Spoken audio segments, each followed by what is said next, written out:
Is this working? Awesome. Okay, there we go. I can hear everybody. Welcome, everybody, this evening. Thank you so much for being here with us for this very special lecture. I am super excited.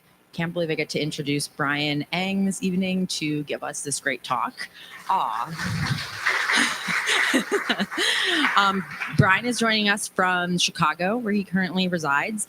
He is the true definition of a multimedia artist. He does everything from the classic 2D art, but also lots of sculpture, even animation, and also some puppetry in there, believe it or not.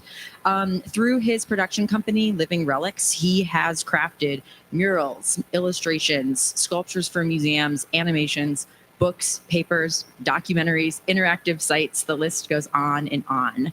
He has been quite prolific in collaborating hand in hand with scientists to really work and focus on bringing entire ecosystems to life. So instead of focusing just on individual animals, he really is fascinated by this concept of trying to have everything about the whole landscape be represented, from the plants to the insects, all the way up to those big charismatic dinosaurs that we're used to seeing in paleo art. Brian's work has been recognized quite widely, actually. For example, he has won the 2018 National Geographic Lasendorf Paleo Art Award for the 2D category.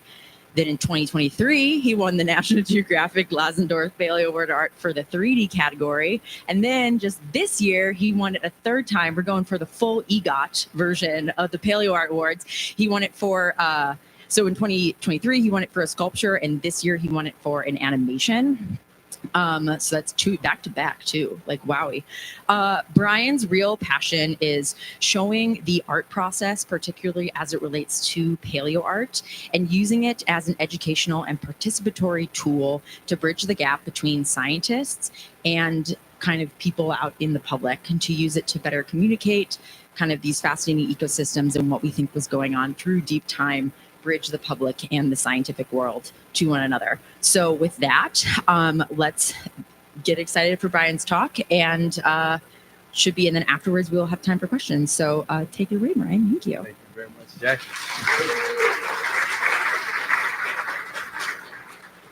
Can everybody hear me okay? Thank you all for being here. This is exciting.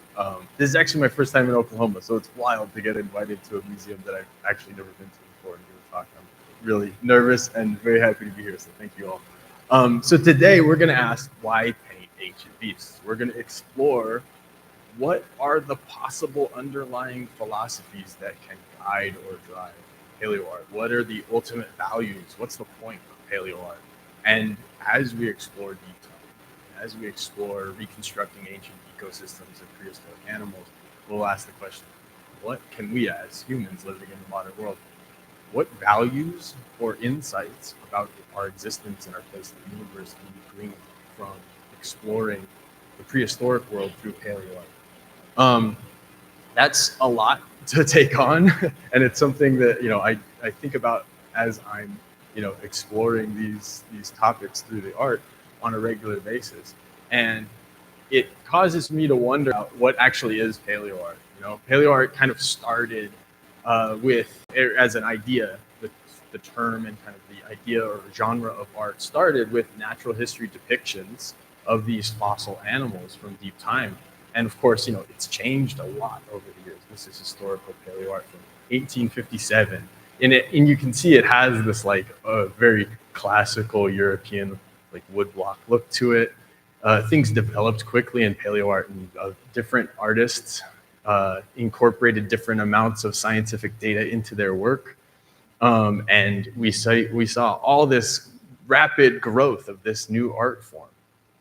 Nowadays, there's a bit of a debate among paleo artists as to whether we include all forms of depictions of prehistoric creatures in the genre of paleo art, or whether we exclude things like pop culture depictions and things that aren't made for the express purpose of communicating science. This is from an awesome movie called The Valley of Guanji, with animation by Ray Harryhausen. And I'm of the thought that we should just include everything. I think if it's paleo and if it's art, we should call it paleo art. And as we explore this further, hopefully I'll win you over and convince you guys that it's actually really amazing that depictions of prehistoric animals, things that we learn about from the fossil record, are being depicted in pop culture and even the art of everyday folks just depicting fascinating ancient stuff. The tricky thing about paleo art, though, is that we don't always know, what the heck these prehistoric animals should look like. And one of the guiding philosophies I think some people would argue should underlie all paleo art is this idea of scientific accuracy. Does the art correctly depict the prehistoric animals? Does it correctly capture what scientists currently think about these prehistoric animals? The reason I put this piece up, these are tritylodonts. They're little relatives of mammals that lived about 200 million years ago, and they existed throughout the age of dinosaurs. And if I recall correctly, some even survived after the age of dinosaurs. And I've got this piece up because it illustrates something that I've encountered as a paleo artist working with scientists, and that's that scientists don't always agree on stuff. In this case, we had a really lively discussion about the position of these animals' arms. They're early mammals. Did they have the ability to put their arms underneath their body, their arms and legs? Did they have the erect posture that we know later mammals had? And so what I ended up doing is actually sketching all the skeletons underneath and saying, okay, guys, what do we need to fix? And it was really interesting to see how even within a single working group of 4 scientists, we had some scientists, a couple people were like, I think it's fine. We had one scientist who was like, no, you should probably tuck in some of the elbows. And I ended up tucking in a couple elbows. And then another scientist who just didn't even weigh in, right? It was wasn't their area of expertise or a hill they were gonna to fight and die on, right? So it's the idea of scientific accuracy in paleo art, I've kind of grown to dislike that term because the word accuracy seems to imply a level of specific correctness and granular detail that we often just don't have in the fossil record. These animals are now known from a new bone bed full of skeletons from Lake Powell in Utah. And the scientists are currently working on CT scanning these blocks that are just full of skeletons and reconstructing these animals. But for most of the fossil record, we really don't have a good sample size. This is Brachiosaurus, a dinosaur that's near and dear to my heart, one of the most often depicted dinosaurs in pop culture and in media and dinosaur books. But these bones here, this is all we have of it. And this isn't one specimen. This is all 10 specimens give us just this much of the skeleton. And the faded skeleton you see in the background is an animal we think is a relative from Tanzania called Giraffa titan. It used to be called Brachiosaurus, but named a different species. But the point here is that in paleo, it's hard to be scientifically accurate because as a science, paleontology really isn't that accurate. And that's not to throw shade at paleontologists, it's the fact. The way we express a lot of things in paleontology is in ranges. This is our current understanding of the time range that we find Brachiosaurus in the Morrison Formation. Notice we're expressing a position in layers of rock relative to a hopefully close by layer of rock that has a date range. And notice these date ranges are 550,000 years as an error bar, right? That's a huge span of time. Very approximate, not super accurate necessarily. And also, you could get into a whole discussion about the different ways these things are dated. Between 18 and 22 meters long, so that's 4 meters difference, the length of your car or more difference, 28.3 to 46.9 metric tons. A lot of things in paleontology function on approximation, and that's okay. As an artist, I kind of love that about it, but it makes me not really feel like we can be too dogmatic about these things. This is a really quick and dirty reconstruction of Tyrannosaurus I sketched out today for this talk, based on one of the most broadly promoted formulas for reconstructing tyrannosaurs. And what we see here is we essentially see the entire skull of the animal, including skull features that aren't visible in any modern animal that has them, such as these big openings in the sinuses here. We have giant scales on its snout, which are supposed to be based on the underlying bone texture. Another big scale here, supposedly because of the bone texture, and then a scale capping each of these bumps behind the eye. We also have a really small sunken eye.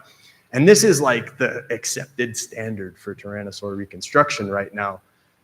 But when you look at the underlying skull, it becomes clear that what has been promoted as this very accurate reconstruction of tyrannosaurs actually ignores a whole bunch of anatomy. We have giant vascular structures emerging from the snouts of tyrannosaurs. A lot of what people have interpreted as indications of scales tightly fitting to the skull are actually blood vessel trackways. And these large vascular structures, I mean, some of these blood vessels coming out of the skull of tyrannosaurs are like as big as your femoral artery, or like possibly larger. These are huge blood supplies coming out into the faces of these animals, which for me as an artist is really intriguing. It suggests that there's a lot going on there that we don't have captured in the fossil record. So one of the other places we see people tend to promote sort of a homogenized view of prehistoric animals is in the recent development in pigment studies in dinosaurs. Now, as an artist, I like having a full range of colors to work with. And so when these studies started coming out, I was like, oh no, like, are people not gonna want me to depict bright, colorful dinosaurs? And sure enough, yes, people didn't want bright, colorful dinosaurs. A lot of depictions of this dinosaur, Psittacosaurus, which is known from this beautifully flattened fossil where all this skin is preserved, and the pigment studies were done looking at the pigments found in the skin, and what they found were these rusty red melanin colors and dark patches of melanin and possibly some counter shading going on, so a little lighter on the bottom than the top. But when you talk to people who study pigment studies in paleontology, they all have assured me, well, no, we don't actually know exactly what this animal looked like, in part because what we find in the fossil is totally flattened. The colors that are left are only the colors that are left after the fossilization process. So this is a totally plausible life reconstruction. Paleoart that goes with this color scheme, nothing wrong with it. It's depicting some things that we know from the fossil record. But the reality of it is modern reptiles have pigments that move within their scales. Recent studies looking at the skin structure of Psittacosaurus have actually shown that their structure is really similar to what we see in things like crocodiles and lizards and snakes. So they have a microstructure that's very similar to modern reptiles. And anybody who has had like a pet crested gecko or a leopard gecko or different kinds of reptiles know reptiles shift their colors a substantial amount. In some species, they can change the whole patterns. And that's because reptiles have the ability to move pigments within their scales. So when we find something in the fossil record, we don't actually know the depth in the scale necessarily, if it's not perfectly preserved, if it's flattened. And if they can move melanin, which most reptiles can move, including crocodiles, you could have any number of different color patterns expressed, even with this limited palette. When you talk to pigment studies researchers, they'll tell you, sure enough, there's whole groups of color patterns or colors, pigments, that would never preserve in the fossil record, such as green hues and pink hues. Any of these are completely plausible and still draw upon the available understanding from the fossils that have been found. So there's a tendency in paleo art to try and kind of codify or formulate or homogenize. And there are lots and lots of discussions about things like this that you can read in the online space where a lot of this discourse happens publicly. But the reality of it is there's huge amounts of unknown stuff. And the fossil record and living animals are both screaming at us, we should be exploring a wild range of possibilities. So why is that? Why are artists often the ones arguing that we should be limiting our color palettes, when the researchers, the scientists themselves are saying, these things could be any color. And the modern reptiles, we can observe them changing colors and suggests that we could make them any color. These are a bunch of comments from people on the internet who, when I've spoken out about this tendency of paleo artists to criticize other people's work and kind of like beat down the desires or beat down new ideas and push back against things that people don't agree with. And these are just a few comments from one video where I spoke out about this. And this is something I want to talk about because I think it's really important that this emerging art form, it's only a little over, almost about 200 years old-ish, and really starting to heat up in activity now as we're finding all these amazing fossils. Unfortunately, there's this tendency to push against the new ideas, and it deters artists. causes talented people to throw up their hands and go, I don't really want to do paleo art anymore, which is part of the reason I tend to reject the cult of scientific accuracy. These are really wildly stylized pieces of paleo art by an artist named Natalia Jaglieska. Natalia is the curator of education and outreach at the Lyme Regis Museum in the UK. And Natalia's work is amazing because Natalia will explore all these really interesting stylized depictions of prehistoric animals. In some ways, this escapes the concerns about scientific accuracy because people who have promoted this idea of like everything must be measured perfectly and every scale must be in exactly the right spot, yada yada. That the people who have promoted those ideas really don't have an explanation for why these are so awesome. I mean, if you measured the legs of this raptor, they wouldn't exactly represent the skeletal material, right? But it's a beautiful piece of art. And by engaging in a stylized version of a stylized depiction of these prehistoric creatures, it has the ability to reach new audiences, which I think is really important. I think we need to be exploring stylization. It doesn't have to just be about, accuracy and representing the scientific consensus, which, as we've discussed, doesn't really exist. This is about love of nature. And I think there's something important to that. One of the things that I think people get hung up on is kind of grappling with the unknown, right? I think that some of people's posturing and arguing about paleo art is kind of like gatekeeping or people trying to stake their claim and expertise. But I think some of it is actually also just a general fear of the unknown. We're uneasy not knowing if the art that we're creating, the visions that we're actualizing, represent real things. I don't think we should be, though, because the unknown is the terrain of the imagination. This track site in the early Cretaceous of Utah is from a slice of time where we have almost no skeletons from in Utah. And the skeletons from other states, like here in Oklahoma, that are roughly equivalent in age, we don't actually know if it was the same animal showing up in Utah. This is a scene I got to reconstruct for an interpretive site in Utah. And it was really a crash course in looking at how incomplete the fossil record is, and then trying to come up with a plausible reconstruction of the environment. But the imagination allows us to explore the unknowns. And that's why I think we need more paleo artists involved directly in collaboration with paleontologists. This is Danielle Dufault at the Royal Ontario Museum and Stephanie Abramowicz at the Los Angeles County Museum. These are among the few paleo artists who, like me, have been really lucky to be able to work in collaboration with scientists on a regular basis. Some of this is up to paleo artists. We got to get out there and promote ourselves and get into scientific spaces. And some of it is, just luck. And some of it's up to scientists to create opportunities for paleo artists. Paleo artists can benefit paleontology by grappling with that unknown, posing new questions, thinking of crazy ideas, and stirring up discussions. I think that every working paleontological research group should have a resident paleo artist whose job it is to think of wild stuff and wild questions to challenge the scientists. This is a brachiosaur humerus that I was lucky enough to be part of finding and excavating in Utah. Paleo artists can benefit paleontology directly too. This is actually the 11th specimen of Brachiosaurus ever found in over 100 years. So we were really happy to dig that up. And I think it illustrates that the integration of paleo art with the scientific discipline, each is stronger without the other. But like I said, I don't think it's just about scientific accuracy. I think it's about exploring new possibilities and challenging ourselves to grapple with that unknown and explore it in the realm of the imagination. As we have worked in the Morrison Formation, I've been going out to the Morrison with John Foster and Rebecca Hunt Foster in the Utah Fieldhouse Museum, and also at Dinosaur National Monument and other places around Utah. We've been struggling to reconstruct this formation, this prehistoric landscape full of some of the highest diversity of dinosaurs anywhere in the fossil record. And as we've done this, and as I've posed all these crazy questions to the scientists, and we've done all this literature review, what we've been doing really is not mapping out just what we know. We've also been discovering where there are new things to be figured out. We're mapping out the unknown.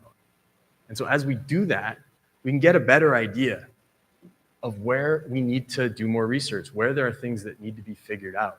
This is a color map depicting degrees of certainty in this illustration. So as you can see, we've got Brachiosaurus here, very incomplete.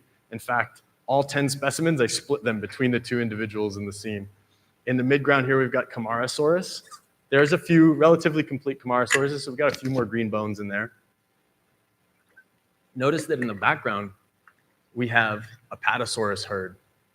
Everybody's heard of Apatosaurus and Brontosaurus, but those are also very fragmentary animals. There's really no totally complete ones. They're all pretty busted apart. So the blue bones are just to kind of give you the idea that almost every dinosaur we're reconstructing, we're having to look at multiple specimens and piece things together. And sometimes there's uncertainty about which ones are actually the same because of individual variation and because of, time spans being really vast and possibly separating these things. We do know that all of these lineages did occur together, though. And so by asking the questions of paleoart, we can clarify the unknowns and the knowns of science. I want to share with you this really fun stylized artwork by an artist named Greer Stothers. This one is actually on display as part of an animated depiction of a major mass extinction. And I think this is somewhere where, as we explore paleoart, we can really get into some really heavy-duty stuff. The Permian mass extinction was the worst mass extinction that we know of in the Earth's history. All of these adorable, chubby creatures were wiped out. There's another piece by Greer that struggles with mass extinction, and I love how stylized this is. Again, if you measured the skeletal proportions, it doesn't really matter if these animals are stylized and they're endearing. And what's really cool is that they're clearly informed by science and science discourse, but the scene does something different. It challenges us to fear the unknown, but fear the unknown of coming extinction.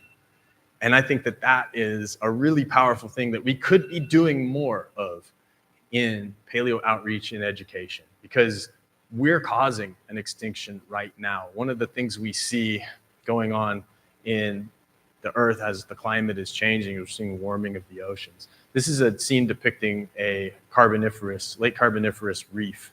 And I got to give a shout out to Lena Colt. I don't know if she's actually here, but one of your local Oklahoma paleontologists gave me a bunch of great reference imagery and insights into reconstructing these weird animals called crinoids. They're relatives of starfish, and they sit there and they filter things out of the water, and some of them can actually move. They're weird animals.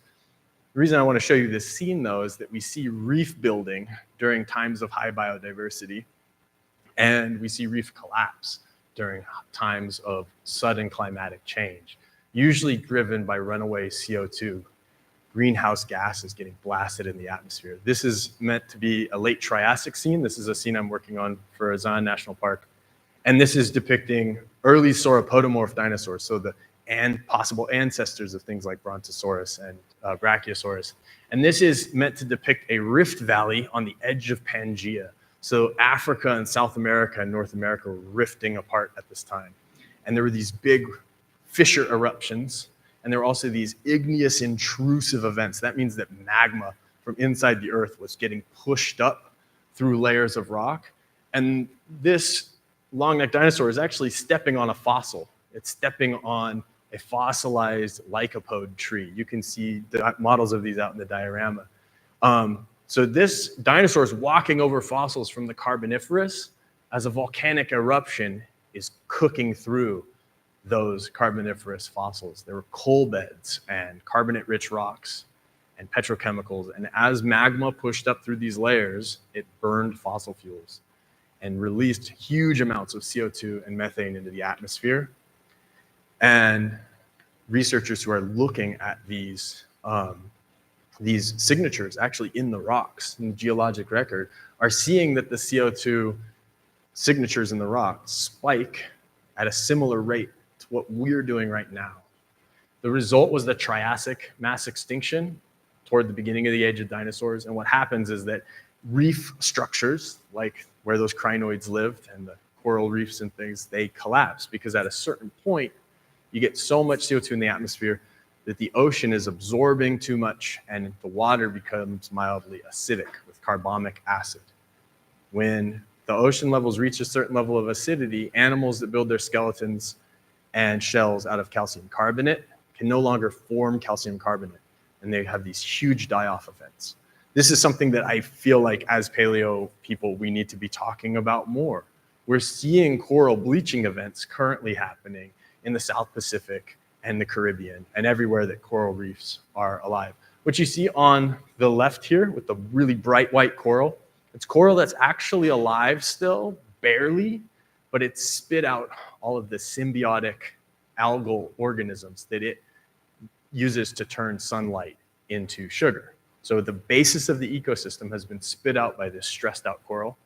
And on the right is a rotting clump of the same coral head. This is a before and after. This is another before and after. I believe this one is also in the South Pacific.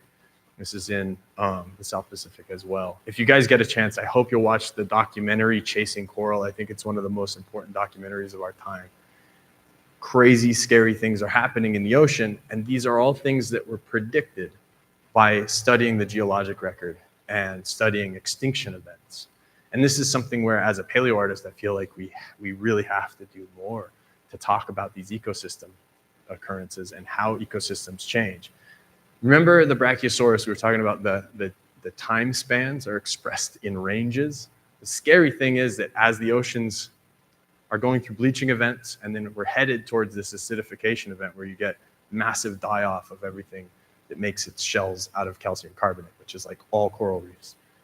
We don't know what that time frame is. We know it happens in the fossil record, but we don't know, does it take 10,000 years? Does it take 400 years? Does it take 40 years? All we know is that we've got layers of rock here with happy coral reef deposits, and then a big die-off event, and then major die-offs on the land and in the ocean because of everything in the ocean rotting and releasing hydrogen sulfide gas, which is that toxic gas that smells like rotten eggs. So this is something that gives me pause as a paleo artist and as a person considering, like, man, like, we live in this giant, scary universe where at any moment we could even cause a mass extinction and not even realize how rapidly we're doing it. We are small, and it makes me ask, like, what's the point even of like delving into all this deep time stuff if what we're realizing is maybe too late, that we're no better than a comet that slammed into the earth and killed the dinosaurs 66 million years ago. These images from space, this is a lander that actually landed on a comet and took this picture of this lifeless mountain of comet. To me, it really gives me pause because it makes me look at our position in the universe. This is a view from the Cassini space probe looking back towards us. That's us. And that's the rings of Saturn up there. Paleo art is encountering extinction. And this is another beautiful stylized piece of work by Rebecca Dart. And I think that one of the things that I take away from images like that is that we really need to start viewing the biodiversity on our planet as sacred. It's a fundamental value. It's something that we need to really have a hard look at how we're stewarding this, how we're taking care of this planet, and what our role is in fostering biodiversity or destroying it on a regular basis. I love this scene because it just makes you, it kind of blows my mind to think about, like, yeah, there were all kinds of wild cosmic and astrological events or astronomical events, stuff going on in the cosmos and in the atmosphere. And there were sentient beings of one kind or another, you know, not as intelligent as astronauts necessarily, but, you know, they were experiencing this insane universe that we are. And that makes me think about what the heck is the point of figuring out our position in all of that. When I was grappling with this, I put up this Twitter poll. And unfortunately, Twitter limits character count, so maybe I worded this poorly. But notice that the lowest choice on the poll is, well, I wrote more ecological awareness, but I hope that people understood that that was like improving people's understanding of how ecosystems actually work and how our ecosystem on our fragile, tiny little pale blue dot in the cosmos has developed over millions of years. But it's the least chosen one. People like it inspires wonder and awe. I like wonder and awe, but it's not necessarily a good thing. I mean, evil dictators inspire their followers to have wonder and awe. That's not necessarily a good thing. Do the animals look lifelike? Well, that doesn't necessarily mean that they did look like that. Looking realistic doesn't necessarily mean that that thing existed. We've all seen Lord of the Rings. Stuff looks super realistic in some scenes, but there's no fossil evidence for Smaug.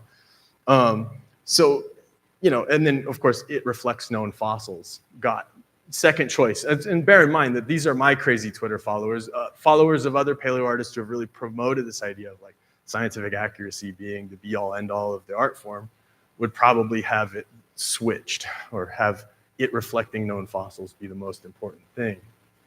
So this makes me think about our position in all of this.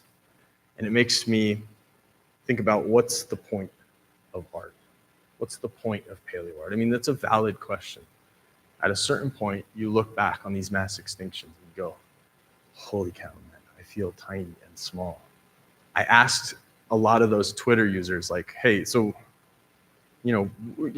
why? I would ask them in response to their response, well, why? And if you keep asking people why enough times, they get really frustrated. And a lot of people defaulted to sort of a scientifically inspired nihilism, or essentially they were like, maybe the universe doesn't have meaning. Maybe it doesn't matter what we do, but it's cool to know facts about prehistoric amphibians, which is like, it feels good to see cool pictures and learn facts about things and feel like the world is full of wonder and awe. But at the end of the day, like, why does that actually matter? Maybe they're right. Maybe the universe is meaningless. I have to reject that idea for my own sanity at least, but also because as a human, we go through the world and we learn about it. And one of the realizations is that we're part of that universe. So even if the universe itself, floating through space, is meaningless on its own, that doesn't negate the fact that we, as a part of that universe, are trying to figure it out and give it meaning. This is a track site in the Triassic of Utah. It is right below some beautiful red cliffs of Navajo sandstone. That's a collared lizard who decided that my camera case was a good spot to bask. And these are paleontologists sweeping off Triassic tracks. And just above on the cliffs, there's these amazing petroglyphs.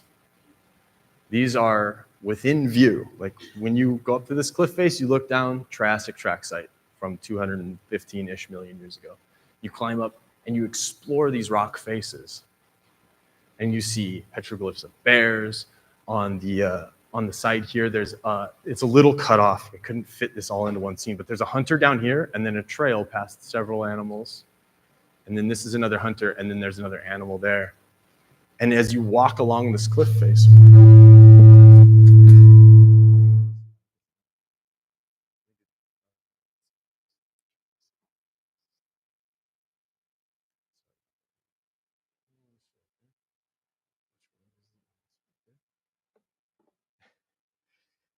about that. So as you explore this cliff face, you encounter all these different petroglyphs. Here's a hunter peeking, he's shooting an arrow into a bighorn sheep, and it's actually around the corner. So that dark streak in the middle there is the corner of a rock, and you kind of get the sense of him sneaking around. And this is just down the canyon. This is an area called Newspaper Rock, which has hundreds of years worth of petroglyphs from the indigenous tribes in the Southwest. And you've got all kinds of wild stuff. You've got, probably a depiction of a bison here. You've got birds and a hunter on a horse. So we know this one was post-Spanish contact. And you get these weird, fantastical creatures. Like, I don't know, these are kind of humanoid forms, but they have stuff growing out of them. These places where we encounter human art in relationship to the landscape and in relationship to the fossil record directly. This is another site where there's dinosaur footprints on fallen slabs of Navajo sandstone. And on the cliff face behind Rebecca Hunt Foster, a paleontologist who I've worked with for a number of years, and her daughter Ruby. On the cliff face behind here, you have, again, whole stories being told. This is some type of, like, I think a shaman figure, and check this out, it's got a zigzag of maybe lightning going from him into this giant double-headed goat creature. These are art in relationship to a landscape. This is Aboriginal art in Australia in a really ancient, unusual style, and this is a wasp's nest. This wasp's nest allowed scientists to radiometrically date the grains of quartz that were incorporated into the wasp nest. As quartz is sitting out in the sun, there's radioisotopes in it that are decaying. And so from the moment that that mud dauber wasp picked up a blob of mud with quartz crystals and it stuck it on the wall, it basically stopped the decay of those radioisotopes. By dating the wasp's nest, they determined that these Aboriginal paintings are over 12,000 years old. And there's actually, some of the paintings go on top of wasp nests as well. These are crocodiles on Arnhem Land. Check this out. You can actually see they're incorporating internal organs into some of these animals. This kangaroo has maybe an esophagus going to a stomach, and then you get the sense of a spinal column. Human beings relate to the landscape and to the animals around them through art. And we've been doing that since the beginning of our history, and even incorporating what are now extinct animals into our art. These are thylacines, the Tasmanian tiger. And you know, some of these depictions of extinct animals go all the way back to our earliest works of art. These are beautiful woolly mammoths. And they actually give us insights into what some of these animals look like. This is a cave that I didn't know about until recently doing research for this talk. This is the cave of Altamira in northern Spain, and the paintings in it are beautiful. They're Kodachrome. They're beautiful works of art. And it reminds me, as an artist and as a human, that art is kind of the most fundamental way that we as humans can record biological observations. And furthermore, it's art that holds sacred these creatures that it depicts. I mean, it's thought by most researchers that these are ceremonial sites. These are all in the cave of Altamira. These red rhinos are just astonishing. I don't have too much to say about all these pieces of art. I put a few extra slides in here. But the takeaway that I kind of want to leave you with is this idea that maybe it's our role as humans on this fragile little planet to observe our biological world, try and make sense of it, and try and gain good meaning or gain understandings of our place in the universe from it. In that way, I kind of think that every little kid drawing a dinosaur, whether it's accurate or not, is doing something kind of profound, because, you know, a little over 200 years ago, people weren't drawing prehistoric creatures. Our art wasn't reflecting our current understanding of our place in the universe. And our understanding of that has been changing rapidly. My dad used to talk about this, but I've also heard astrophysicists saying it, so I guess he was onto something. If you look at the brain of a chimpanzee, or you look at, you know, a lot of any other animal,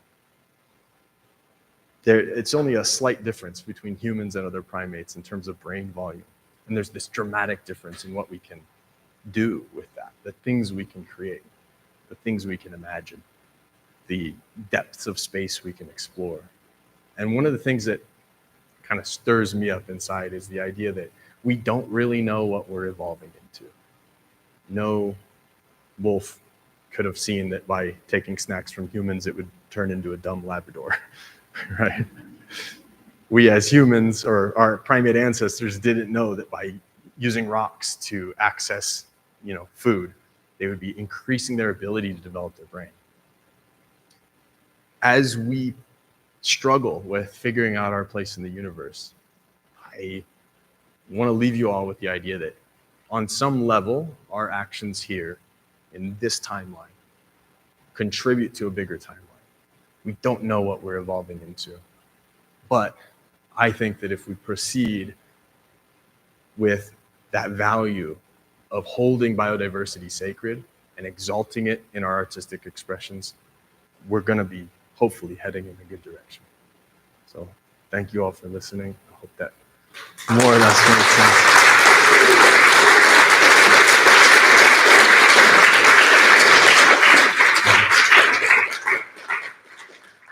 We down to do Q&A? Yeah. All right. There it goes. Yeah, so we have plenty of time for questions. I can walk around with this microphone if you feel like you need it to call out your question. I would just ask Brian that you like repeat the question in case it like wasn't quite communicated or anything like that. We gotta get it on the video so that the people yeah, in no, TV exactly. Good point. Okay, so who has a question? I see right away.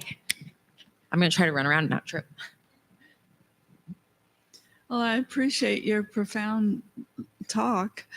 My question is kind of silly. Some of the first pictures that you showed had dinosaurs with tongues. Mm-hmm. Why is that? Good question. Do you think they have tongues? We do think that they had. So why? The same. So basically, the same reason we have tongues and other animals have tongues. Tongues are great for manipulating food and for accessing food resources. Dinosaurs, they evolved from an ancestor with lizards and crocodilians, and then evolved into birds. Birds are living dinosaurs, and they have actually some of the craziest tongues in the animal kingdom. If you ever watch slow motion footage of a woodpecker eating its food, they hit the bark and they'll flake off the bark, and then you'll see their tongue come out. Woodpeckers actually have a tongue that's a spear, so they can spear little termites and ants and larvae and things out of the food. Herons also have a spear-like tongue for pulling fish down their throat. Condors have tongues with muscular, sharp teeth on them for grabbing slippery organ meats and things as they're feeding on carcasses and cleaning up the sides of our highways. Tongues are a really important adaptation for getting food, is the short answer. Lizards have them. Crocodilians lost them, we think, because crocodilians have this weird thing going on where they have this flap of skin that closes their throat when they're feeding in water. But we think that crocodilians lost their tongue kind of on their own evolutionary journey to being a semi-aquatic predator. Excuse me. And then, so anyway, all that is to say that when we look at the tree of life, we look at the things that dinosaurs are related to. They all have tongues. Living dinosaurs, birds, have tongues. And then also, we all have hyoid bones, which is a bone in your neck that the muscles of your tongue attach to. And we see those bones in dinosaurs. They have them. And some of them, they're quite well developed. So I think you might have been referring to, like, there's a long-necked dinosaur, Brachiosaurus, eating from a tree with its tongue sticking out. That was inspired by the fact that long-necked dinosaurs, when we found their hyoid bones, they're big. So there was a lot of surface area for muscle to attach to. We don't know exactly what their tongues look like, but when you look at living animals that live in different niches in the ecosystem, they have different roles in the ecosystem, you often see their tongue is adapted to that job. So like giraffes, for example, feed up high in trees. They have these big long tongues for grabbing little leaves off of acacia trees and things like that. Does that answer your question? No problem. Like some tree of life, we got some comparative anatomy in that question. We Yeah. got everything. We have another question over here. It's my understanding. You mentioned earlier how some paleoartists reject the more we must be strict and adhere rigidly to rules and scientific understanding. And it reminded me of things like how Impressionism evolved out of, in the 19th century post, things like photography. So do we see paleo artists who are maybe gravitating towards, I'm an artist, by the way,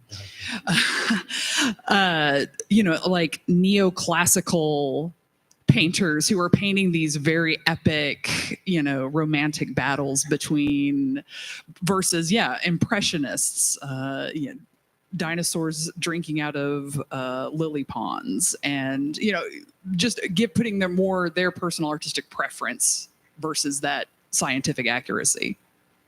Yeah. So the question is, are there paleo artists who are exploring different styles versus strictly trying to do like a photorealistic style? So a lot of sort of, I guess, professional paleo art or paleo art that you see in museums is kind of going for that more photorealistic style. The artists that I tried to highlight in this, I think, are a handful of artists that are exploring more stylized work. But yeah, the art form as it's growing it's almost at war with itself. I feel like there's, unfortunately, a tendency among the people who really promote like the scientific realism perspective. They tend to I don't know. I fear that there's some quelling of exploration of creative stylization as a result of that constant pressure and constant criticism of things that look different or that dare to stylize or maybe actually get something wrong. Like I think that there's I don't know. I feel like there's a balance to be struck, and part of the reason why tonight I wanted to talk about what's the underlying philosophy about paleo art is to explore the idea that maybe diversity in the art form in terms of style and subject matter and people doing it is really important to creating, to coming up with new ideas for exploring science, but also for coming up with new ideas for understanding our place in the universe. I think we need those diverse perspectives, and I'm glad that you reacted to some of the wild art that that managed to get into the talk. Yeah, I want to see more. I want to see more stylization in the art form for sure. I hope that answers your question. I don't know if it does. Thank you.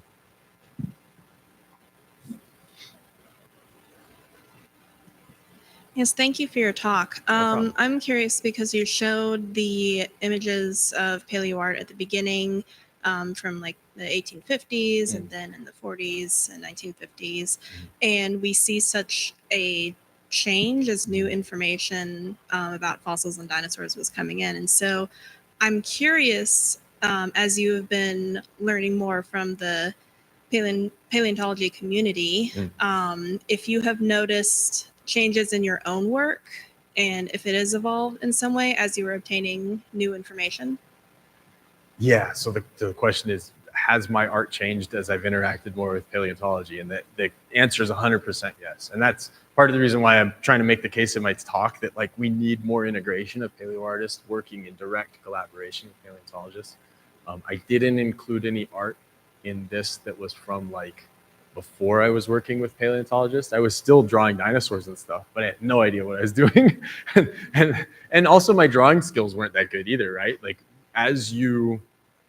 for a lot of artists have like a big level up in the quality of their work when they get put into that situation where you have to produce and you have to work in collaboration with people you really respect. It kind of like makes you, put in a few extra hours and like be, a little more rigorous in this and that, or like, push yourself a little further.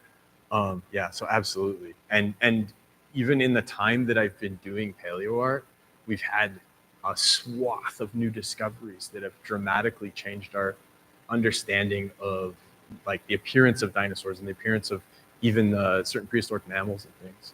I mean, I've been doing paleo art professionally since my first like solid commission was in 2014. So I'm about 10 years in doing commissions, and then I was doing it for, I've been drawing dinosaurs ever since I was a little kid, let's be honest. So that's always been in the background. But yeah, even just in the last 10 years, like we've learned so much. And people have said we're entering a golden era of paleontology.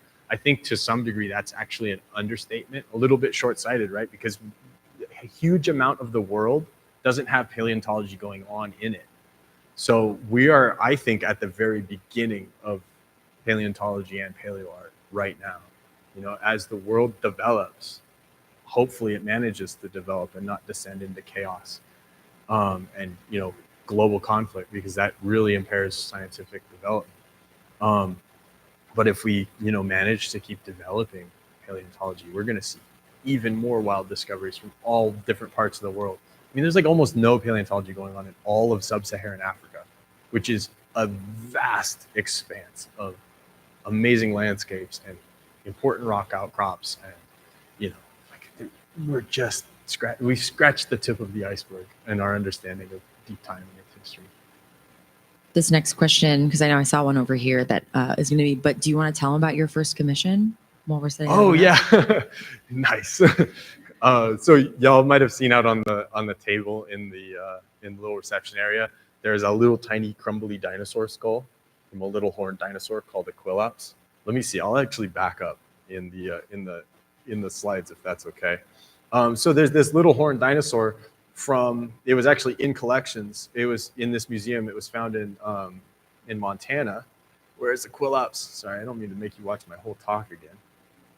I had one slide that was out of order. There we go. So this little crumbly dinosaur is the earliest member of the horned dinosaur family that has been found in North America. So it represents the possible ancestral lineage, or one of the ancestral lineages that gave rise to the big horned dinosaurs. Like you guys have all seen the huge Pentaceratops out in the exhibits there. So it was a little bipedal bird-like dude with a little hooky beak that showed up from either Asia or Europe about 100 and I think it was like 112, 118 million years ago. Anyway, this was the first project I got commissioned to do some art for in collaboration with University of Oklahoma alum Dr. Matt Wadle, and the specimen was found by University of Oklahoma paleo folks. Scott Madsen actually found the specimen. He was a preparator who worked here for years with Rich Cifelli. And they were actually out looking for little mammal fossils because Rich Cifelli is a pretty famous guy in the world of paleo or Mesozoic mammals. So mammals that lived during the age of dinosaurs. And they found this chunk of rock with some teeth sticking out of it. Scott Madsen prepped it, I think, on his own time. And it turned out to be the oldest ancestor of things like Triceratops that we have in North America. And it's this little chicken-sized, adorable, probably hoppy little bipedal cutie. So. Yeah. This is actually what I did all these color ups and sent them to the scientists to decide on the color scheme. And we decided on the one on the far right, or they decided on the one on the far right. I was like, I'll paint it any color y'all want. So some of this one is this one is sort of inspired by an agama lizard from, I think, North Africa. This is inspired by another species of agama. This one is inspired by a juvenile iguanid lizard from South America. And then I don't remember what inspired this one. It's some mixture of animal colorations. Yeah, so total coincidence that I didn't even know this when I invited Brian to come here, but he was like, the Sam Noble actually has a really important place in my heart because they were the first place that commissioned me to do official paleo art because this is one of our specimens. And so just a crazy coincidence. But I know we have a question up in the back. Yep. The mountain boomer is Oklahoma's state reptile. Sorry, what was that? The mountain boomer, the lizard, is Oklahoma's state reptile. Oh, awesome. So I that's love, what the collared lizards they're one of my favorite guys. I forgot that y'all guys call Yes, I'm sorry. mountain boomers out yeah, here. the collared lizard. Yeah. Wait, so boomers. when they say, when I was at the restaurant and they had like a boomer omelet, Oh. is that referring to the collared lizard or is that mean something else? No. No, Boomer. It's Boomer Sooner. Yeah, the university. So wait, hold on. There's three boomer meanings. Oh, yeah. One is the lizard. Right. One is a person over the age of whatever, 50. And what's the local one? Football. But what does it mean? I don't know. Landra. Yeah, it has to do with the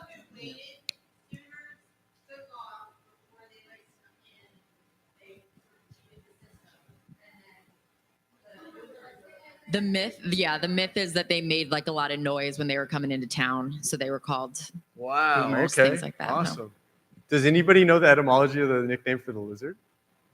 I'm curious. I'm gonna have to look this up later. That's really interesting. I do. Because the lizards don't make any sound. They're totally quiet. Because most lizards don't have vocal cords. The lizards?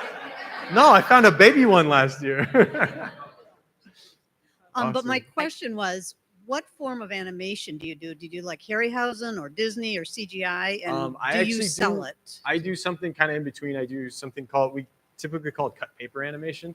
And what it is it's where I do it digitally where we will cut apart a character like this in the computer so I can move the head and jaw separate from the neck.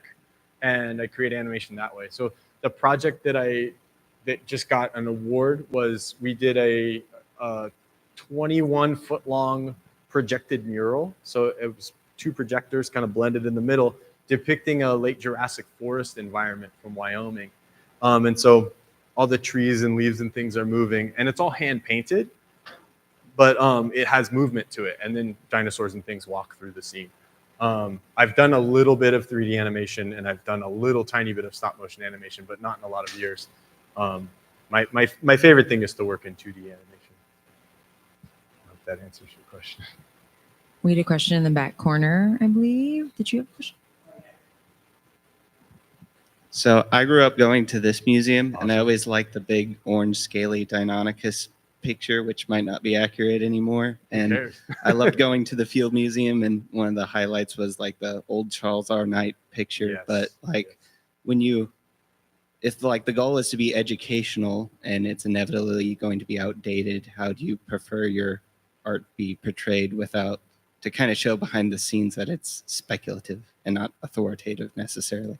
Yes, that is a great question. So if the art is almost doomed to be outdated at some point, as we find new fossil discoveries, how do you work around that? And from my perspective, I think that one is doing outreach and stuff around paleo art like this. I think it's important for artists to kind of share their perspectives and talk about the process that went into the art.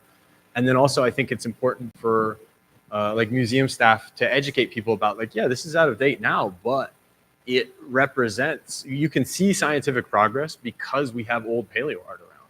If we had just settled on scaly orange Deinonychus and, you know, lumbering brontosaurus stuck in a swamp and unable to carry its own weight, that was wrong when we had the idea back in the day, and we didn't know it until we continued to study new things or, you know, find new fossils. So I think it's important to look at paleo art, not evaluate it all based on scientific accuracy so much as hypothesis depiction. What hypothesis is it depicting? What was the artist's intention? And what was the historical context of that? It all built into form these now beautiful pieces of old artwork. At the Field Museum, I'm just blown away. Every time we go there, I just like stare at the Charles R. Knights because there's a lushness and a beauty to them just as works of art. The way he handled paint and the way he used colors to create these very dreamlike, pastel-y, like there's something floaty and strange and dreamlike about them. They are in their own way very stylized, and yeah, I love that stuff. And I just think we need to kind of shift the conversation in paleo art away from trying to codify what is scientifically accurate, and instead talk more about hypothesis depiction and what is unknown, what do we not know, and how can identifying the unknowns actually create opportunities for us to play creatively and explore new stuff that then causes us to ask new questions and then inspire new hypotheses and new directions for research in paleontology. And that's part of the reason why I think we need more paleo artists like working directly with paleontologists, like at every paleo working group. At least that's my perspective. We have one back here. We have time for a few more questions, I think. Hello. Did you get a chance to see the college students exhibits I upstairs? haven't been upstairs yet. This is my first time at the museum tonight, so Oh, okay. I'm gonna go up there right afterwards. And Okay. yeah. I'm interested in his interaction with the artist and some Well, so input and feedback. I met some of these crazy art kids yesterday. We did a drawing seminar at Haley's art class, and it was awesome. I mean, and I've been seeing a few people sharing their drawings on social media and stuff. Thank you, all of you, for sharing your stuff. I didn't have time to like look at every single drawing in the class, but that was a lot of fun, and it gives me hope seeing like when you open up paleo art as a participatory thing rather than something that people are trying to like gatekeep by claiming they're the most important and accurate artist of all time.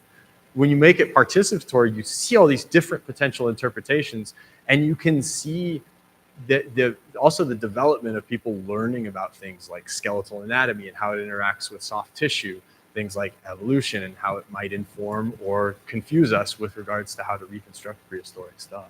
So yeah, I'm excited to go up there and look at all that stuff, and I'm gonna take pictures and share it on socials and all that good stuff. Any other questions? Any more audience? Oh yeah, okay. Hardball questions about Tyrannosaurus Somebody, lips? who has it up there? Okay, I'm trying to make sure I hit people who haven't had questions yet. There's one up there and there's one down here. We might take those ones, and then I have a question to maybe close out. We don't want to go Awesome. too much long, but Jackie's We'll have getting them good out. at the scary ones. Hello. Hi. I was wondering what made you interested in being a paleo artist, and did you ever think of becoming a paleontologist ever? Yeah. So the question is, what made me interested in paleo, and then if I thought about being a paleontologist. When I was a really little kid, we had a big black cat named Gato, and I went out in the yard one day, and Gato was fighting a huge alligator lizard. I grew up in Southern California. Alligator lizards are these lizards that are they're long and skinny, and they have a fierce attitude, and they'll fight off predators. And Gato had attacked it and had dropped its tail, and its tail was wiggling on the ground, and this lizard was facing the cat, and it was like, what? This is like I encountered like natural history drama in the backyard. And then like, I don't know, it was around that time that I was also like looking at dinosaur books, and like I had books with paintings by an artist named John Civic, where he's got like Allosauruses like eviscerating Camptosauruses, and he's got these beautiful landscapes with lush flora. And I went out into my front yard, and we had this scraggly tree fern that was barely surviving in the semi-arid climate of Southern California. And I was like, oh, that's the fern from oh my gosh, like the prehistoric world is here. And then as I grew up, you find out that Santa Claus isn't real, and that the Easter Bunny is a government cover-up, and you learn all this stuff. But prehistoric life remains real because we have physical evidence of it. And granted, our visions of it and our ways of imagining it change. But that was something for me that was like, there's this whole giant, fantastic world of imagination that's rooted in something real and that needs to be explored. And yeah, I thought about being a paleontologist when I was like a really little kid, and I was struggling to learn times tables. And then somebody told me like, oh, if you want to be a scientist, you got to do a lot of math. And I'm like, I think I'm good on science. And then I saw a TV show called Movie Magic on the Discovery Channel that showed how they build monsters and creatures for movies. And I'm like, that's what I really want to do.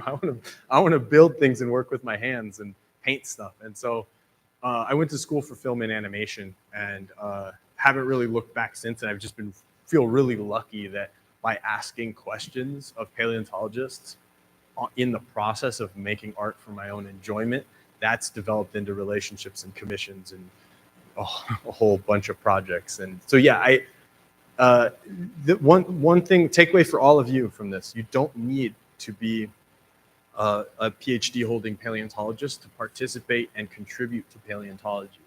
A lot of paleontology is shoveling things, picking at little pieces of rock for 75,000 hours, hiking and looking at stuff, helping people catalog specimens that were collected 120 years ago and never properly cataloged.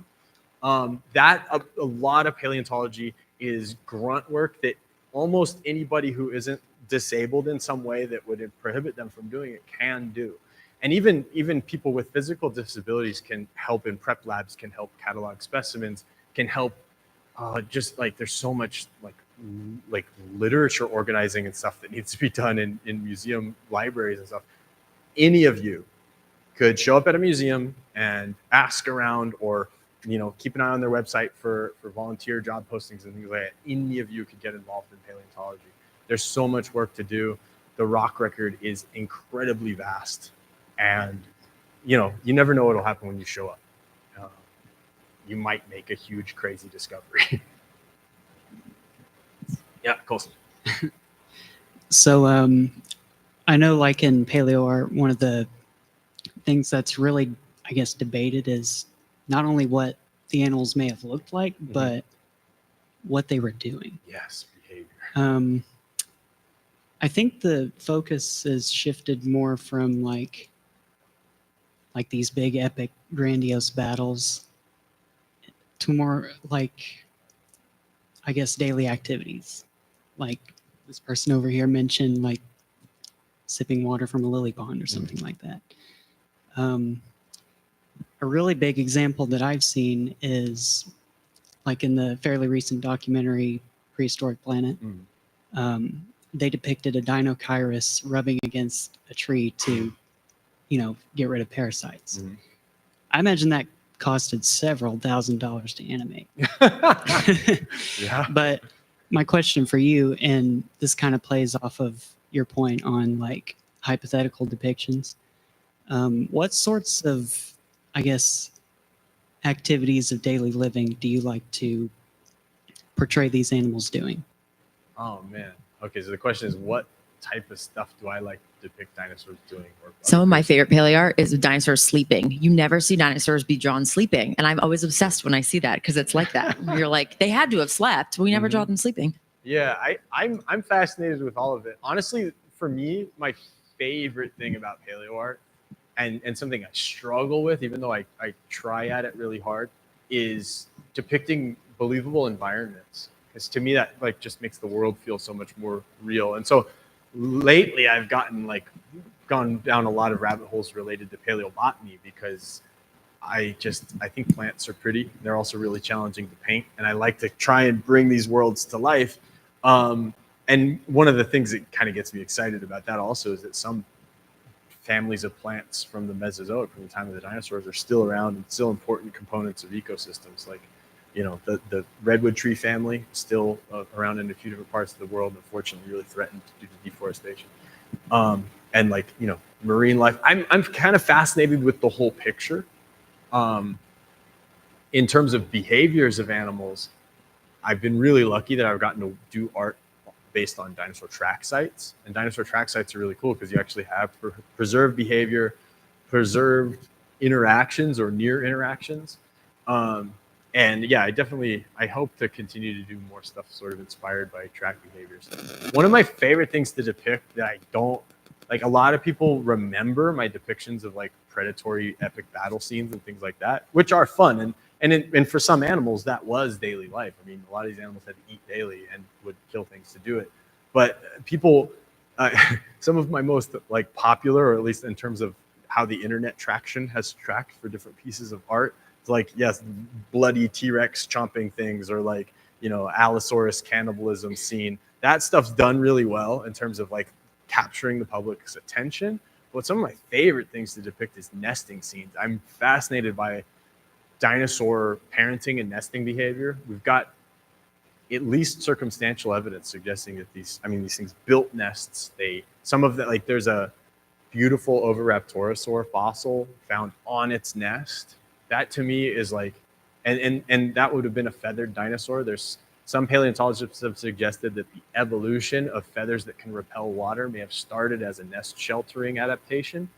I mean, that to me is so cool, and it's such a dramatic and universally accessible sort of character study, right? Like, we all had mothers, we all come from family groups of one kind or another, and to see that in the fossil record, like that familial drama, that protecting of the progeny was happening in deep time in all these different ways. And these animals had all these wild adaptations for surviving. That gets me fired up.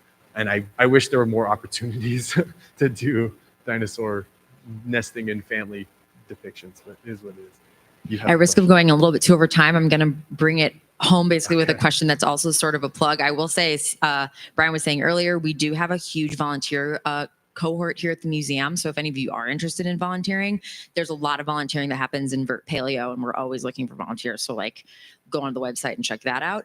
What I was going to say is, so part of the reason Brian is here is in correspondence with the temporary exhibit that we have upstairs called Prehistoric Visions. It's a reflection on kind of the intersection of paleontology and visual representations, these types of art.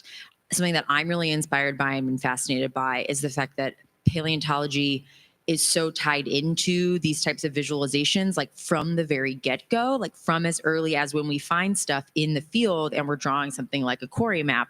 You've been lucky enough to be in the field, so you've sort of seen that whole process. There was that great photo of one of the paleo artists, and she was like holding her canvas and she was covered in plaster. And I was like, that's the coolest photograph I've ever seen. Really so good. As someone who's gotten to kind of see the paleo from the very beginning of the discovery of the fossil, then it's taken all the way to when you're talking to the public, like, can you reflect on the kind of really unique relationship between these types of visual arts and paleontology as a science in contrast to kind of other types of science? Yeah. Okay. So the question is, like, okay, how does paleo art intersect from the beginning with the science? And actually, something I wanted to point out in the photos of Danielle Dufault and Stephanie Abramowicz in the field, which I think is after this at some point, right? So one of the things I wanted to point out, and this is my first time doing this talk, so I missed this. I wanted to mention that there is great value in having a paleo artist incorporated into your research program from early on because of things like having a careful eye for detail. And what Stephanie has in her hand there is a quarry map of a quarry in central Utah called the Natalie Quarry, where they've excavated a bunch of Morrison sauropods. So what this is, for anybody who doesn't know, it's a grid. And as we're digging, we're kind of keeping track of where things are. And a paleo artist often is the one drawing where in the pit each bone is coming from. And that's really important for later on. When you get stuff back in the museum, it's wrapped up in plaster. It's hard to see what it is. The quarry map tells you, where did this hunk of sediment with bones in it that's now wrapped in plaster, come from in the quarry? And that can help with reconstructing the animals. It can also help with looking at what we call taphonomy, which is everything that happened from the moment an animal died to the moment that it's dug up. And even while it's being dug up, some taphonomy can happen. So it's a series of unfortunate and sometimes fortunate events that happen to a dead animal that results in it being preserved as a fossil. In the case of like giant dinosaur bone beds, very often these things are buried by rivers or in lakes and by big flash floods. So bones actually have been transported by water movement. Quarry maps can help you figure out, whose skeleton goes to who if you kind of can track it downstream. It can also tell you about something about the energy of water moving through that system. And so being able to visualize these things from the very beginning is super important. And then through every step of the process, visuals are important. Like even in the prep lab, you'll have often a skeletal drawing on the board. And as we're getting bones out of a jacket and figuring out, oh, okay, hey, we've prepped out the rib and we've prepped out the tibia, and people will actually be marking on a skeletal diagram. One of the reasons I wanted to go out into the field was because in the late Jurassic Morrison Formation, there's kind of debates about what the environments were like. And I wanted to see, like, what do you actually see when you go out there? What does a dinosaur bone look like when it's in rock? Like, what does that rock look like? What other things are found around it? And that's another place where I think incorporating artists early on is really valuable, because you can't put every observation from nature into the published scientific literature. There's a million things you see in the field, like a little clamshell here that is never going to get published. Then you read the literature and you find out, oh, unionid clams indicate a certain kind of environment. Oh, that's really cool. Okay, and then you're digging in the quarry and you're flaking off these bits of rock and there's little fragments of plant material. And you go, oh, okay, does anybody know what these are? And then if you can contact the paleobotanist, you can find out about what plants were growing there. Now you're starting to build out the scene of this environment that these animals lived in. And all that stuff gets folded into the paleo art when a paleo artist is there and paying attention to what's going on and documenting stuff, as I've been documenting in my documentary Jurassic Reimagined, which I'm hoping to finish before I die. Amazing. So again, this is in correspondence with an exhibit we have upstairs that is open until December 1st. If you're a student here at the university, you get into the museum for free. I would encourage everyone to look into becoming a member of the museum, things like that. Go upstairs, see all the beautiful student art that we have on display that was made by University of Oklahoma students. We have some quarry maps, historic quarry maps. We talk about this extensively in the history of it. Again, my name is Jacqueline Lungmas. I'm the curator of vertebrate paleontology here. And so let's all thank Brian one more time for joining us on this wonderful opportunity to explore this fascinating topic in a really inspiring way. Brian is going to be able to stay around for a little bit while people are milling out. So if you want to come up and introduce yourself or ask another question, please feel free to. Otherwise, yeah, we look forward to seeing you all next time. Thank you again. Thank you, guys.